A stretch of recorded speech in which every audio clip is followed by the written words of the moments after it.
1986 চনৰ আহৰ মাহৰ 11 আহাৰৰ পৰা আমাৰ এই অনুষ্ঠানটো উদযাপন কৰা হৈছে। এতিয়া আহি আমি 40 সংখ্যক ভঠেলি মহোৎসৱ উদযাপন কৰা হৈছে। ইয়াত আমাৰ সনাতন যোগাশ্ৰমৰ ইয়াত কিছুমান যোগ আসন দিয়া হয় ল'ৰা ছোৱালীবিলাকক, আৰু ইয়াৰ বৃহত্তৰ অঞ্চলৰ ৰাইজে একত্ৰিত হৈ ভঠেলি মহোৎসৱ 30 চ'ত 1 আৰু 2 বহাগে তিনিদিনীয়া বৰ্ণাঢ্য কাৰ্যসূচীৰে উদযাপন কৰা হয়। 30 চ'তত খেল ধেমালি অনুষ্ঠিত হয়। উদ্বোধন কৰিব সুন্দিয়া MV স্কুলৰ অৱসৰপ্ৰাপ্ত সহকাৰী শিক্ষক সন্মানীয় দুৰ্গেশ্বৰ চৌধুৰী ছাৰে। আকৌ 1 বহাগত ৰাতিপুৱা 9 বজাৰ পৰাই ধৰ্মীয় পতাকা উত্তোলন কৰা হয়।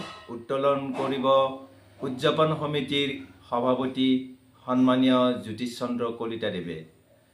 তাৰপিছতে আমি পাওৰা উত্তোলন কৰোঁ। পাওৰা দুডাল বাঁহ অৰ্থাৎ আমি পাওৰা বুলি কয়, সেই পাওৰাটো উদযাপন কৰা হয়।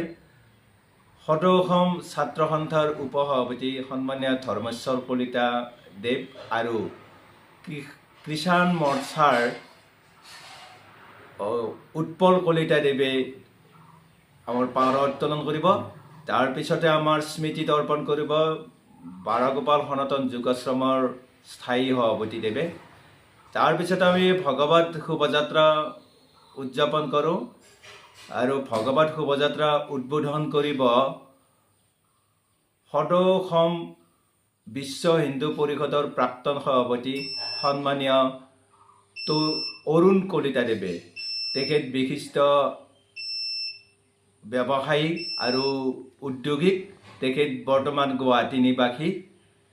তাৰপিছতে আমি দিহানাম প্ৰতিযোগিতা উদযাপন কৰা হয় আবেলি। দিহানামৰ পিছতে আমাৰ 8 বজাত নিশা 8 বজাত আমাৰ ভাগৱত পাঠ হ'ব। তাৰপিছৰ কাৰ্যসূচী আমি ইমানতে সমাপ্ত কৰোঁ। তৃতীয় দিনৰ কাৰ্যসূচী হ'ল আমাৰ 2 বহাগ।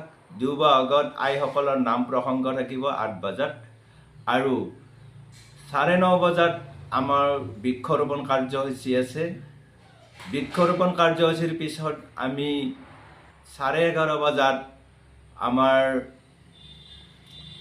যুগল প্ৰসংগ কৰা হয়। পাঠক আমাৰ নবুৰগাঁও নিবাসী যোগেশ ডেকাদেৱে। তাৰপিছত আমাৰ বিশেষ আকৰ্ষণ মহিলাৰ নাম প্ৰদৰ্শন, পাঠিকা মৰমী শইকীয়া চিপাঝাৰৰ।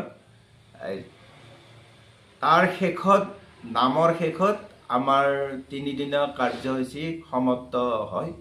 এইখিনি আছিল আমাৰ ভঠেলি উদযাপনৰ বিশেষ দিনসমূহৰ কাৰ্যসূচী।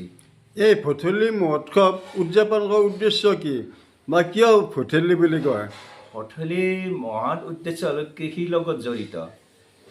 ইয়াৰ বহাগৰ পিছতে আমি কৃষকসকল খেতি বাতিত লাগি যাওঁ, আৰু ইয়াত আমাৰ এই ভঠেলিতে আমি যিবিলাক বাঁহ ৰোওঁ বা গছ পুলি ৰোপণ কৰোঁ, সেইবিলাক আমাৰ সেউজ পৰিৱেশটো উজ্জ্বল কৰি ৰাখে।